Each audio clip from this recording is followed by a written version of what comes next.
His Excellency Honorable Seriake Dickson, Governor of Bayelsa State. His Excellency Retired Rear Admiral Godebira John Jonah, Deputy Governor of Bayelsa State. The Speaker, Bayelsa State House of Assembly, Right Honorable Friday Wade Benson. The Chairman of the People's Democratic Party, Bayelsa State Chapter. Members of the Executive Council. The Chief of Staff, Government House. The Political Counselor, British High Commission, Abuja, and members of his entourage. Special advisors, senior special assistants. Gentlemen of the press, distinguished ladies and gentlemen. Your Excellency, we have here distinguished personalities from the British High Commission. May I, with your kind permission, introduce them? Seated by your left is the Political Counselor, British High Commission, Abuja, Mr. Human Naruzi. Beside him is the Senior Conflict Advisor and Development Secretary of the British High Commission. He is in the Department of International Development. That's Mr. Marcus Lenzen. We also have with them a Nigerian, Mr. Dr. Okoha Ukiwo. He is the Deputy Program Manager, Nigeria Stability and Reconciliation Program of the British Council. Your Excellency, may I, with your kind permission, formally hand over to Mr. Human Naruzi to formally state the purpose for this visit. Please, let's put our hands together for him. With lead responsibility, United Delta Affairs, oil and gas issues, and other issues. It's a pleasure to be here, sir. Thank you for the audience you've given us. And may I whistle on existing protocols. Your Excellency, the British government extremely value this relationship with Nigeria, as emphasized by the visit of Prime Minister Cameron to Nigeria in 2011, where we endorsed a strategic partnership between His Excellency President Jonathan and Prime Minister Cameron on various areas including prosperity issues, development issues, security issues, and essentially trade issues. And it's on that basis that we've made this visit to the Niger Delta, and especially Bayelsa State, which is a very important state within the region, not only for trade issues on oil and gas, but political issues, security issues, or fundamentally the development of the region as a whole. So, with that introduction, may I offer my colleagues to give their introduction on their responsibilities? Thank you.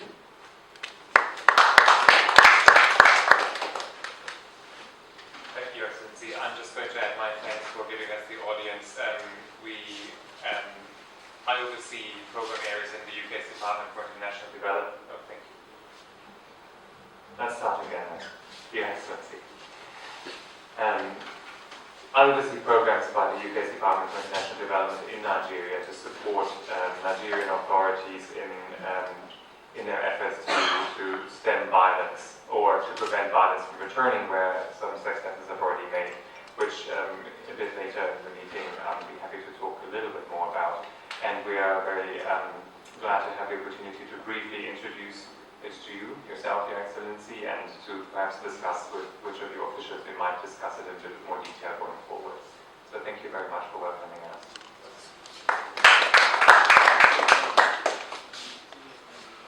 Your Excellency, they formally stated the purpose for this visit. May I humbly ask that you respond. Members of the State Executive Council, the Chief of Staff, Government House, Special Advisors, Senior Special Assistants, top government functionaries, members of the press, distinguished ladies and gentlemen. Let me firstly, on behalf of the government and the good people of the state, welcome you all to the new Bayelsa, the land of endless potentials and possibilities. Let me also thank you for finding time to visit us. We value this visit and this interaction. I'd like to thank you for what you and your High Commission have been doing in terms of deepening the excellent bilateral relationship between our two countries, which, as we know, is historic. We treasure it a lot here. I want to also thank you for the various developmental programs, that are initiated by your commission and those that you are part of in the EU. Because I've received several officials from the EU and some others. So I know a few things about what you are doing to bring about development. Here, we are trying our best to make a difference, embarking on an ambitious program of infrastructural development, funding education, human capacity building in a way that most people think is too ambitious, but I think is the right thing to do. But that is a greater challenge to pursue. We are also investing heavily in security, such that we've been able to, within 1 year, turn around the state. Yanagwa, until a few weeks, was known for relative peace and tranquility. As you know, as a government, you just need to get everything right. A criminal only needs to succeed once, and there's negative news, So that's what we're doing. But generally speaking, with the cooperation and the hard work of our security forces, the cooperation that we have been able to engender in the citizenry, we have a very peaceful state, a state that is conducive to British investments, a state that is conducive to visitors and tourists. We are serious about that. This government understands the role of the private sector. We have created two institutions, the Development Corporation, Development and Investment Corporation, whose international office will be in London to open very soon. I just opened the one in South Africa, the African Regional Office last week in Johannesburg. The international headquarters is in London, Charles Street. So I'll be there to open it to better engage directly with the British public and the investing public, so that we can create the confidence that is needed and then be on ground to dispel most of the stereotypes about this region, this country, and the state. Building a new state, which we want to turn around in no distant time, we're in a hurry to make this to be the new Dubai of Africa. So if you go around Yanagwa and all over the state, you see various massive infrastructural work going on. That's just the beginning. We're also investing, as I said, heavily in human capacity building. In 1 year that I've been here, we built over 400 schools, primary schools, 400 teachers' quarters. At the tertiary level, at the secondary level, we're building 8 modern schools, boarding. We're building 25 constituency secondary schools, boarding. We're building special schools, one for girls and so on. So it's education. So we need support from our development partners, and that's why I appointed the gentleman there, who is gracious enough to work with us. Inemo, stand up. So it's to coordinate our partnerships. We have created a partnership office, which is a one-stop office, where we want all our partners to be in touch with and get to know our priorities. We also get to know what they're capable of doing. And then that office will coordinate what our partners are bringing, as well as the needs of the various communities. So it's a very serious project. It's going to coordinate it. I would like all the agencies that you're part of to support that endeavor. And as you leave Bayelsa, please tell the story of the new Bayelsa, of what we're doing, working hard to make a difference, and that Bayelsa is safe. People should come and be part of the opportunities that this state offers. We have massive opportunities in oil and gas. That's what you people know us for. After all, that's even what started this relationship about oil and gas in Nigeria. The story started here in Bayelsa, in the Oloibri here, 56, 58, when Shell Diakey, first struck oil in commercial quantity.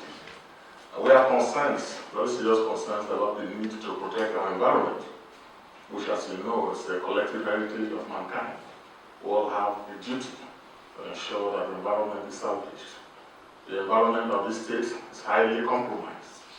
And more than any other state in this country, we live face to face with the consequences of a degraded environment because of our long relationship with oil and gas production. So that is one area that we welcome the partnership. passionate believer in the environment myself. And we're all living witnesses to the effects of climate change. And so we must all join hands to see how we can mitigate the effects. In addition to the pollution and other things associated with oil production of recent, because of the militancy situation that enveloped this region some years past, we now have a new phenomenon where people break pipelines to steal crude and attempt to refine them without regard to the devastation that brings about on the environment and the quality of the life of our people. It's a very terrible situation we're trying to manage, but because we have done first things first, investing in security, bringing about a safe environment, because we are also now investing in education and preparing the minds for the future, which is very important. In vain do we build the cities if we do not build the minds. So areas of environment, areas of education and human capacity development, areas of attracting investments to the state, these are all things that we're passionate about. And education is another dimension we have introduced. Not only are we giving scholarships, most of them in the UK, in 1 year we have given almost 100 postgraduates, because we must address the issue of the manpower deficiency. But we are also building a teachers training school, because we also want to train the teachers so that they can be equipped with the competencies and then the values that enable learning to take place. So I would like collaboration along all these lines. I'd like to thank you again, members of your country, for what you are working to promote excellent bilateral relations with your country and Nigeria. I want to say that you're welcome to Bayelsa. In Bayelsa, you have a government that understands its priorities of our people, a government that's committed to serving our people as best we can. This is the only state where it talks of monthly transparency programs where we give account of the revenues of the state to the people. Because we must empower the people with information, empower the people with a sense, and we enable them to own the governance of the state. So we're doing a lot, reforming the governance system to block all wastages and leakages associated with corruption and so on, and making government more transparent, more accountable. It's an experiment that we have started in this country, here in the state, and I would like your support, partnership, so that we can continue to build capacity within the bureaucracy and among the citizenry, so that people can best understand some of these reforms that we have started. So I want to thank you for finding time to come, and I look forward to a more robust interaction. Thank you very much. Thank you very much, Your Excellency. We'll now respectfully ask that you fill our visitors register